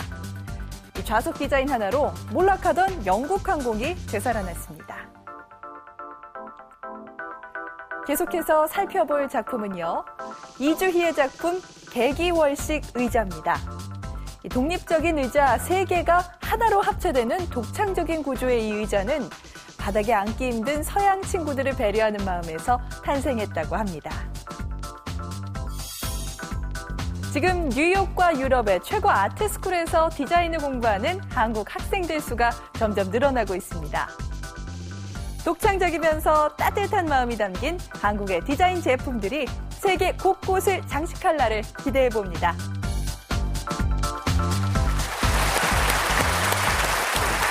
네, 엄진아 아나운서 잘 봤습니다. 네. 이건 정말 멋있어도 너무 멋있네요. 저런 제품들이 우리나라 사람들이 만들었다는 건 좀 믿어지지가 않고 정말 대단한 일이죠. 자랑스럽네요. 지금 오늘 시청자분들께서 정말 한류의 현황을 인식하는데 대전환이 이루어질 것 같아요. 그렇죠? 오늘부로 그러니까 한류가 뭐 이렇게 강남 스타일, 말춤 이런 것뿐만 아니라 여러 가지 문화 전반에 걸쳐서 이렇게 뿌리 내려 있다는 걸 여러분이 아셔야 됩니다. 진짜. 그렇습니다. 그렇죠. 예, 김 대표님, 김 대표님 얘기가 빠져서 정말 죄송한데 워낙 유명한 얘기라서 오늘은 다루지 않아요. 후배들 작품들이 다 나와요. 그렇죠. 네, 어떠셨어요? 아니 정말 보람 있고 제가 개척하고 있는 분야에 이렇게 한국 젊은 후배들이 또 이렇게 만들어지고 하니까 상당히 뿌듯합니다.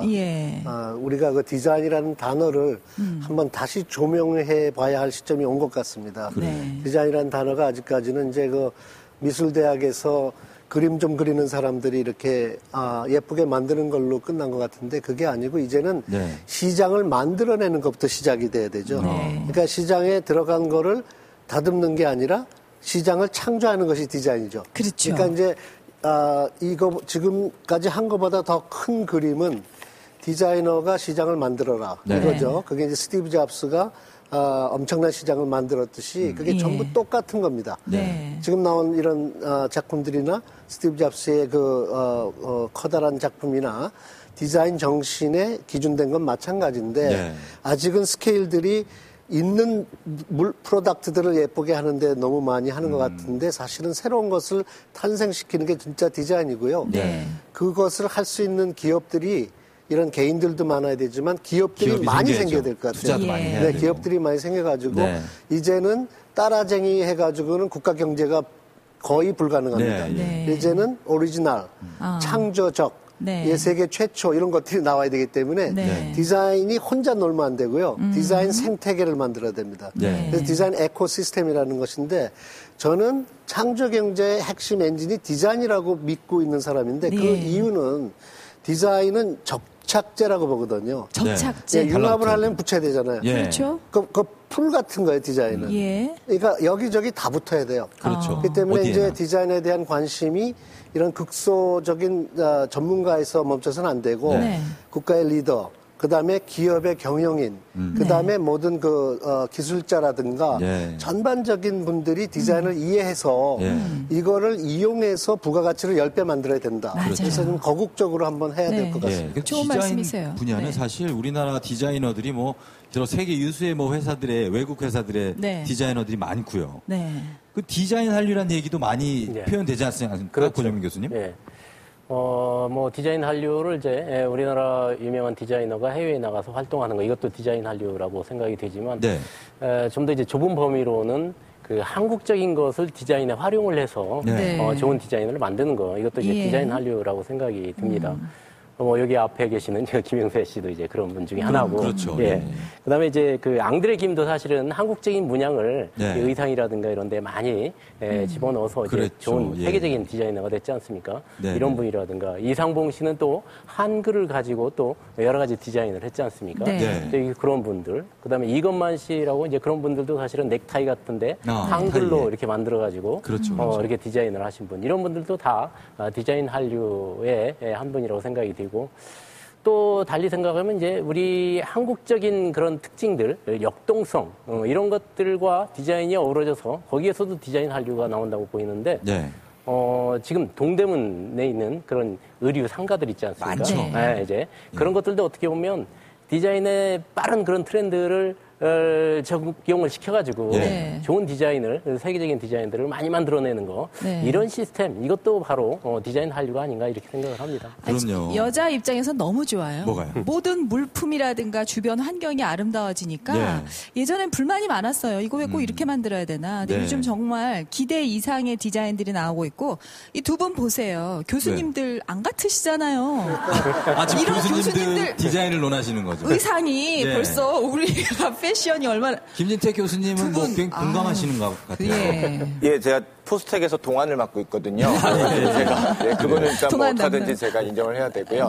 지금 말씀 나와서 다른 선생님한테 말씀드리기 전에 그냥 제 과가 창의 IT 융합공학과잖아요. 그래서 또 말 안 하고 가면 우리 학생들이 또 선생님은 가서 뭐 하고 왔냐고 그거 같아서 과도 홍보도 해야 되고 애들도 자랑도 해야 될 것 같은데 제 커뮤니케이션은 그 사람에 대한 배려고 이해란 얘기하면서 제가 하는 스튜디오 수업이 하나 있어요. 생명감성과 트랜스휴먼 스튜디오라고 뭐 스튜디오 이름은 거창한데 아무튼 애들하고 이것저것 하는 스튜디오입니다. 근데 그중에서 커뮤니케이션 얘기를 하다가 니들 엄마 생각 좀 한번 해보자 해서 니들 엄마가 아침에 일어나서부터 주무실 때까지 어떤 일과를 하는지 한번 생각해 볼래? 라고 해가지고 아주 간단한 그러니까 아이디어 브레이크 시간 같은 걸로 줬어요. 한 20분 정도 하는 걸로 해서 했는데 이놈들이 20살 살면서 처음으로 엄마가 일어나셔서 주무실 때까지 뭘 하는지 처음 생각해 보니까 사실 지금도 몰라요. 이러면서 갑자기 뭐 하다가 뭉클해지는 애가 있질 않나. 아니면 그걸 가지고 또 그래서 결국은 엄마를 위한 어플리케이션을 한번 디자인해봐라 해봤거든요. 그래서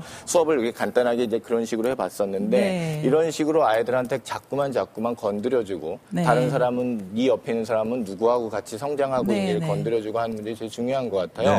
그리고 또 한 가지 지금 많이 생각이 안 나, 얘들아. 그냥 한두 개가 생각이 나서. 학생들이 또 괜찮다네. 네. 그리고 또 한 가지는 뭐 보지도 않겠지만. 영상 편지 보낸 거예요. 짧게 보내줬네요. 너희들 지금 우결 보고 있지?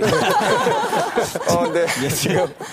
아들, 아까도 얘기했는데 그 에코 디자인 쪽으로 얘기를 하다가 한번 그것도 커뮤니케이션 디자인이니까 한번 생각해봐라 그랬더니 아이들 중에서 맨날 잔디밭에 들어가지 마세요. 뭐 이렇게 줄 쳐놓고 이러니까 이러지 말고 디자인은 직관이거든요. 사인, 그렇죠. 즉 기호를 갖고 얘기하고 직관적으로 얘기하는 거기 때문에 이런 걸 한번 생각해봐 그랬더니 재밌게 나온 게 커다란 반창고를 만들어서 커다란 반창고를 만들어서 나무한테 붙여주거나 패여 있는 잔디밭에서 하나 붙여주는 것만으로도 굉장히 와닿지 않겠는가라는 굉장히 멋진 아이디어가 나와서 자랑했다. 그래서 굉장히 이런 게 많습니다. 그리고 또 한 가지 우울증 이런 뭐 어떤 사회적인 얘기도 해보자 그랬더니 우울증 걸린 사람들에 대한 어떤 문제 해석을 하더니만 그래 그렇다면 그 사람들을 위해서 자존감도 높여주고 사람들이 당신을 사랑한다라는 얘기를 위해서 시라노 연애 조작단 같은 패러디에서 시라노 감성 조작단 이래가지고 친구들끼리도 그 친구 생일 때는 굉장히 좋은 이미지도 넣어주고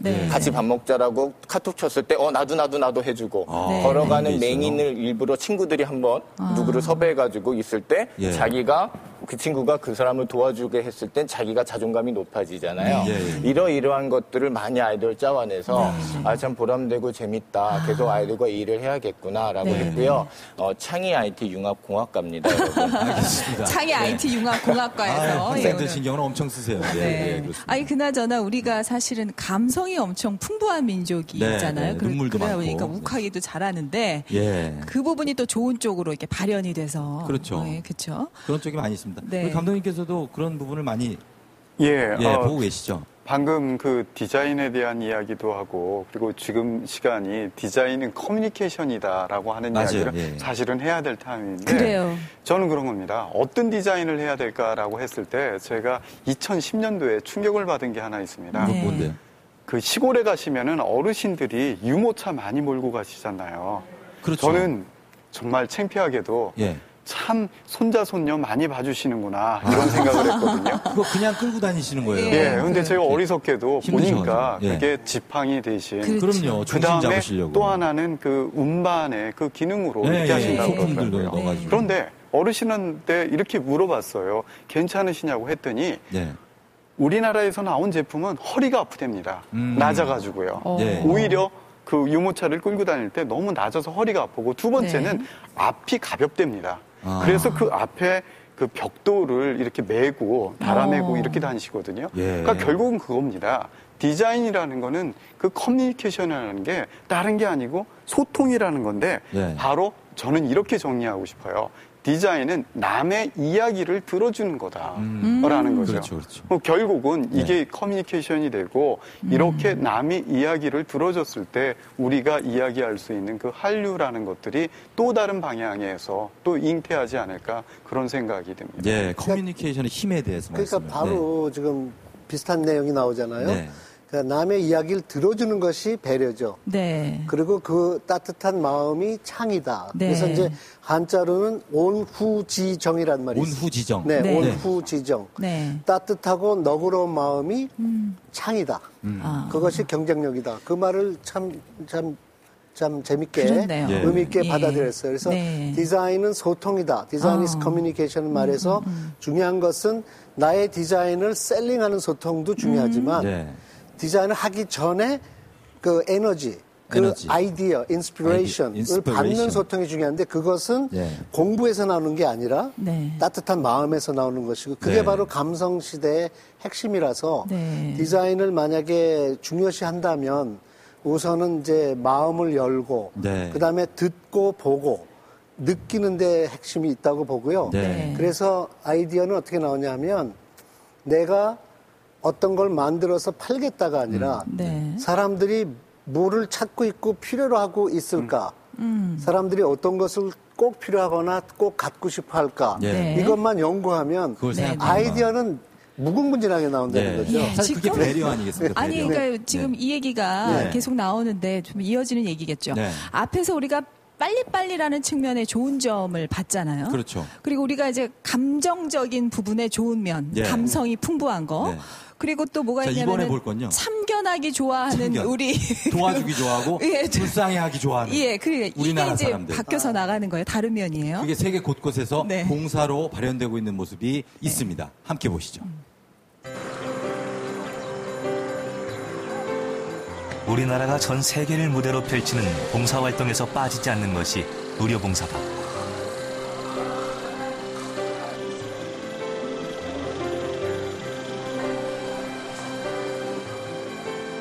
세계 최고의 수준을 자랑하는 치과 진료를 중심으로 펼쳐지는 의료봉사는 병원이 거의 없는 지역의 주민들이 매해 손꼽아 기다리는 중요한 행사가 되기도 한다.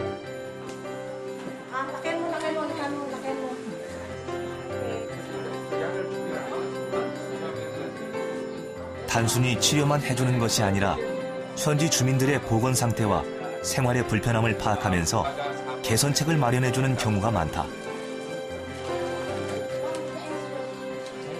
한국의 의료진과 봉사단 그리고 현지 주민들 사이에 신뢰가 쌓이면서 대한민국의 이름과 문화도 함께 전해진다.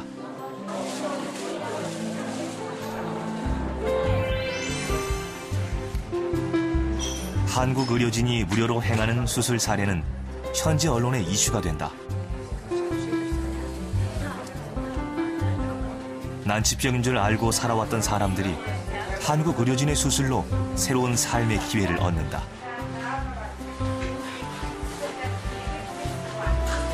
한국 의료진이 수술하는 과정은 현지 의료진에게 현장 강의로서의 역할도 한다.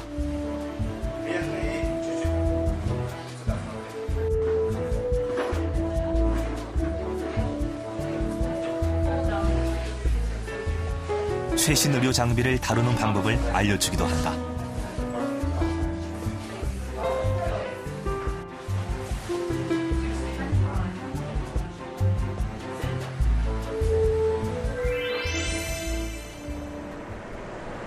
봉사는 민간만이 아니라 정부 차원에서도 이루어진다.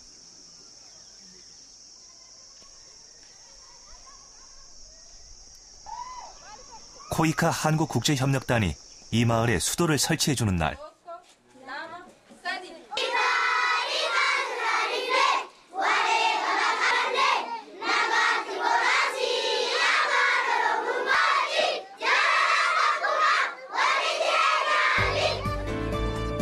생전 처음 보는 장치에서 물이 쏟아져 내리자 물 부족에 시달리던 아이들은 어리둥절해야 한다.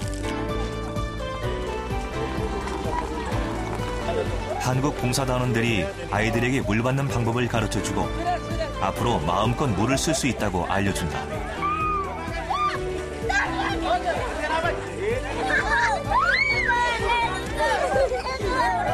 아이들은 마냥 신났다.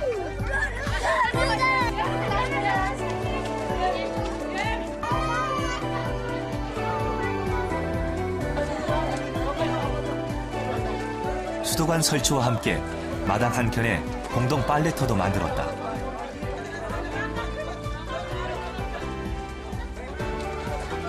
큰 예산이 아니더라도 꼭 필요한 것을 주고자 하는 것이 한국 정부 봉사의 특징이다.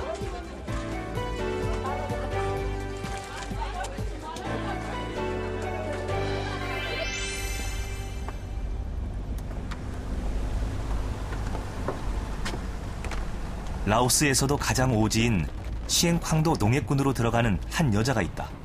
길 안 좋은데. 자바이디. 자바이디. 한국인 여의사 고은영.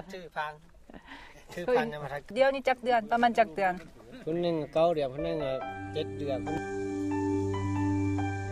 오지의 척박한 삶. 이곳 생활은 특히 여자들에게 더 가혹하다.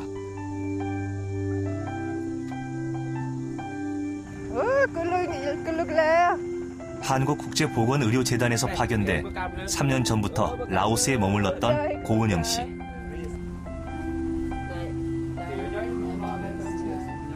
의료 혜택을 받지 못하는 산모와 아기들을 돌보기 위해 의사 가운을 벗고 현지에서 발로 뛰는 삶을 선택했다.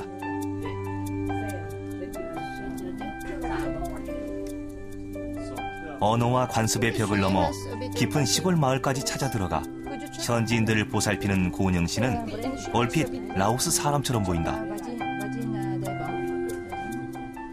아마 진통을 되게 오래 한 것 같아, 얘기 들어보니까. 그래서 좀 약한 것 같고 약간 좀 창백해 보여가지고 이제 그 산후에도 모르는 사이에 계속 출혈이 될 수가 있거든요. 봉사단체에 속해 있다. 좀 더 나은 봉사를 하고 싶어 오지를 홀로 다니는 고은영 의사.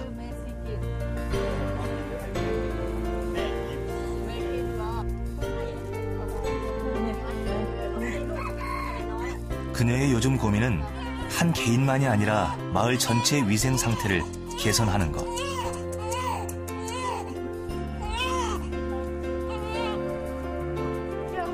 편할 수 있는 집위를 버리고 낮은 곳으로 찾아가는 한국인들이 있어 우리나라를 따뜻하게 느끼는 세계인이 늘고 있다.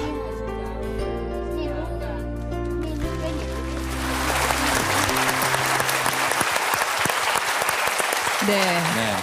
이거 알고 계셨는지 모르겠어요. 우리가 IMF 거치고 경제 위기 많이 거쳐 오면서 늘어난 게 기부금이래요. 그렇죠. 예, 금모기도 하고. 예. 예.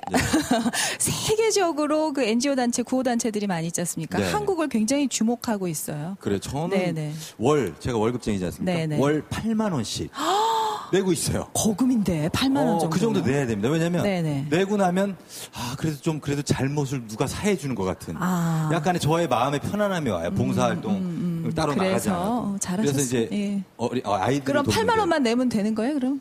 더 안 내도 되고. 좀 더 낼게요. 그래서 이렇게 하고 있는데 최소한의 어떤 그런 봉사는 우리나라 사람들이 갖고 있는 어떤 그런 측은지심 같은 거 있잖아요. 아이고 얘 안 됐다. 어떡하니 얘. 막 그런 마음에서 비롯된 것이 아닐까. 그렇지 않습니까? 네, 선생님, 그렇죠. 저는 그렇습니다. 오늘 이렇게 길게 한류에 대해서 이야기합니다. 그 한류 대전환이라는 이야기를 지금 하고 있는데 그래요. 저는 여기에서 우리는 절대로 잊지 말아야 되는 거는 주지 않고서는 얻을 수 없다라는 거예요.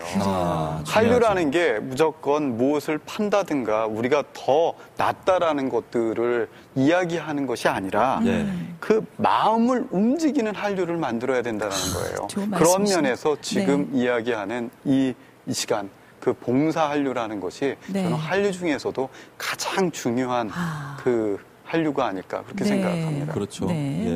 김진태 교수님 같은 경우에 어떻습니까? 봉사 쪽으로도 뭐 학생들한테 강의를 많이 하실 텐데. 네, 저도 아이 하나 꽃두이브가 있는 친구 하나 이렇게 기부를 기르고 있고요. 근데 뭐 더 길러야 될 것 같은 생각이 드네요. 아나운서님도 뭐 한 8만 원이면 둘은 기르실 것 같은데. 저는 일단 2명 정도. 지금 선생님 말씀대로 지금 이제 저희가 이제 이런 많은 얘기를 했고요. 근데 일단 저는 이번에 이제 얘기 나왔던 것 중에서 적정기술이라는 얘기를 하면서 한번 봉사 얘기를 같이 한번 해볼까 하는데. 적정기술이요? 예, 적정기술이라는 말이 있습니다. 그러니까는 그 영어로는 appropriate technology 뭐 이렇게 나오는데요. 그냥 처음에는 슈마우라는 어떤 경제학자가 말했던 건데 중간기술이라는 걸로 썼대요. 그런데 뭐냐면은 선진국이나 어디 곳에서 썼던 그 기술이 후진국이나 개발도상국에서는 쓰이기가 맞지가 않죠. 아무리 좋은 거라도. 그렇죠. 이렇다면 그 사람의 환경과 그 지역에 맞는 것을 적당하게 맞춰서 줘야 되는 기술이 정말 필요할 텐데 아무리 좋은 하이테크놀로지를 갖다 붙여봐야 소용이 없으니까. 그래서 만들어낸 개념인데 중간기술 이거는 마치 격을 나누는 것 같고 급을 나누는 것 같다 해서 사람들이 이제 적정기술 기술이란 말로 이제 바꾸게 됐는데요. 저희가 IT 강국이잖아요. 그리고 뭐 내 것만 팔아달라 그런다는 건 말이 안 되는 말씀, 좋은 말씀 해주셨고 공동체라는 건 결국 커뮤니케이션은 한 동네 마을화되기란 뜻이거든요. 그렇죠. 그 뜻이기 때문에 근데 저희가 IT 강국으로서 할 수 있는 일이 정말 많겠는데 그 중에 하나가 정말 좋은 걸 한다기보단 바로 이렇게 적정 기술을 찾아서 바로 그 사람들한테 필요한 컴퓨터를 다 필요한 저도 지금 뭐 이게 단말기 썼지만 기능 얼마나 쓰는지 모르겠어요. 그렇죠. 근데 그 얼마나 많은 가격이 거기에 들어가 있겠어요. 다 빼내고 바로 거기에 필요한 것만 연구해서 만들고 그리고 디자인하고 바로 거기서 필요한 것으로 사람들에게 편안함과 어떤 실질적인 도움을 주는 것들에 빨래터 대해서 만들어주는 것처럼. 빨래터는 네. IT는 아니지만 제가 말하려고 하는 건 IT 기술을 이용해서도 충분히 그런 것들을 만들어낼 수 있겠다라는 생각이 들어서 지금 저희 공학도들이 만약에 사회적인 기여를 하고 싶다라고 했을 때 다른 어떤 기여적인 방법도 많겠지만 자기 기술을 이용해서 맞습니다. 하는 것도 굉장히 좋겠죠.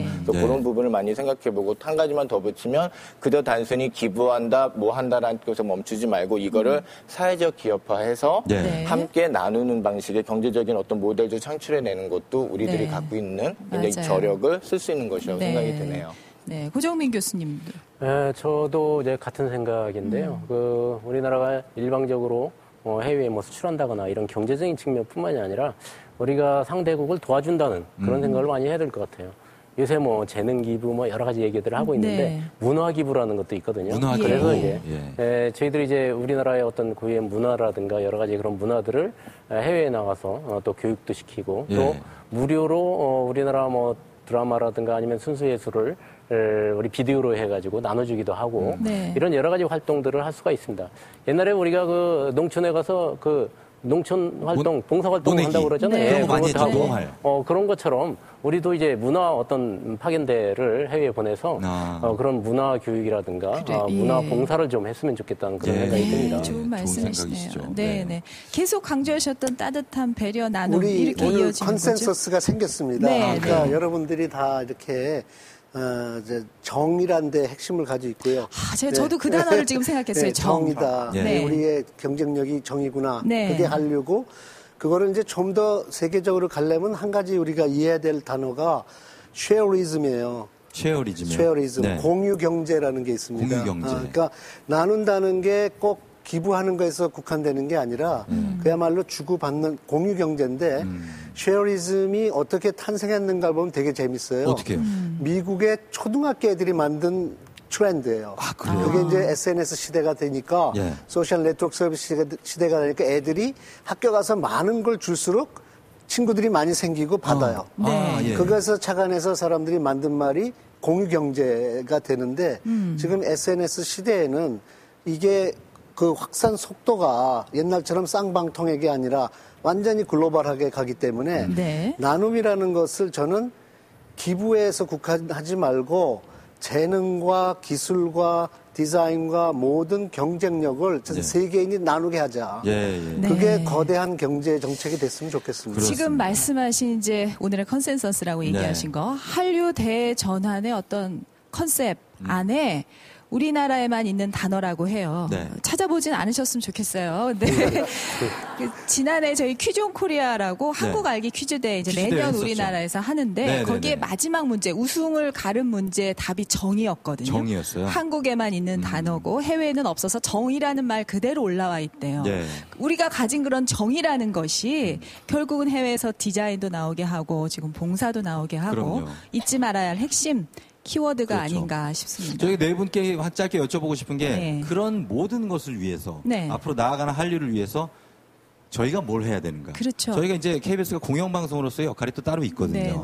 어떤 역할이 가장 좀 필요할 것인지 한 분씩 좀 설명을 좀 해주시면 좋겠습니다. 그럼 제가 먼저 말씀드리면 지금 제가 한국에 살지 않고 자주 왔다 갔다 합니다만 자세히 모르지만은 KBS가 아마 코리아 브로드캐스팅 시스템이잖아요. 그러니까 거기 코리아라는 단어가 이제 굉장히 매력적이에요. 그래서 이 브랜드는 대단한 거라고 봐요. 그러니까 코리아를 대표하는 방송이잖아요. 그러니까 디테일한 건 제가 모르겠으나 코리아를 대표할 만한 일을 해주십사. 그렇게 부탁드리겠습니다.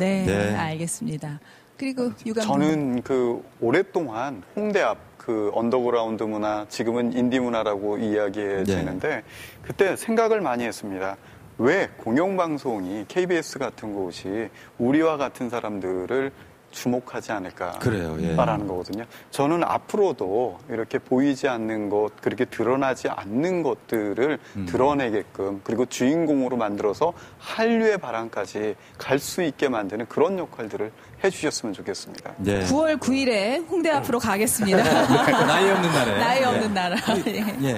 고정민 교수님. KBS는 사실 공영방송이잖아요. 그렇기 때문에 다른 방송처럼 시청률 경쟁 때문에 너무 찌들리지 말고 공익적인 그런 정보, 국민들이 이제 알 권리가 있지 않습니까? 그런 알 권리를 위해서 KBS가 국민들한테 꼭 알아야 될 내용들을 방송을 하는 그런 공영방송이 됐으면 좋겠어요. 거기에서 이제 선정적인 거라든가 뭐 인기 영업적이라든가 이런 것들을 좀 배제시키고 좀 더 실질적인 그런 공영방송이 됐으면 좋겠고, 또 하나는 KBS가 좀 더 그 명품 다큐를 좀 많이 만들었으면 좋겠어요. KBS처럼. 알겠습니다. 그런 것도 기원을 해봅니다. 김진태 교수님도 끝으로 한 말씀. 저는 구체적인 거 두 가지 말씀드릴게요. 하나는 좀 안목과 시각이 다채로워야 되잖아요. 그래서 아무래도 좀 다른 굉장히 양질의 콘텐츠를 좀 과감하게 시청률과 관계없이 좀 했으면 좋겠다. 그리고 두 번째는 괜히 긁어부스럼 생긴 거 아닌지 모르겠는데 아닙니다. 저는 부수적인 사람은 아닌데 저희 굉장히 한류를 많이 이끌어 나갔던 아이돌들의 어떤 시스템과 지금 요즘 방송에 있었을 때 어떤 위험 수미를 넘은 이 선정성의 문제를 뭐 통제할 수는 없잖아요. 그렇죠, 공영방송이시니까 사회적인 합의를 위해서 한번 얘기를 해주시는 것도 좋을 것 같다는 생각이 명심하도록 하겠습니다. 알겠습니다. 한류 대전환, 오늘부로 어떤 한류에 대한 인식이 새롭게 바뀌길 저는 기대하고 있습니다. 그렇습니다. 우리 마음속에 우리에 대한 약간 일그러진 자화상이 있으셨다면 그것이 또 한류로 나가고 있다는 거 기억하시고요. 그렇습니다. 또 긍정적으로 보셨으면 좋겠습니다. 오늘 나와주신 여러분 너무 감사드리고요. 너무 애쓰셨고요. 저희는 한류에 대한 명사들의 이야기를 끝으로 인사드리도록 하겠습니다. 함께해 주셔서 감사합니다. 고맙습니다.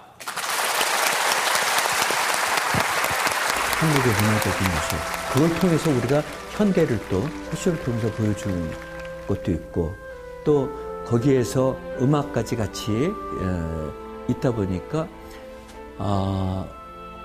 우리의 문화에 대해서 상당히 그 하나의 아시아의 하나의 그 상당히 큰 게 보는 것 같았어요. 이제는 좀 당당하게 한류를 좀 즐기고 한류를 얘기하고 한류에 대해서 같이 외국 사람들하고 이렇게 즐기는 문화가 됐으면 좋겠어요. 많은 분들이 그렇게 음식 쪽 하나만을 좋아하지 않아요. 다 좋아하는 거예요.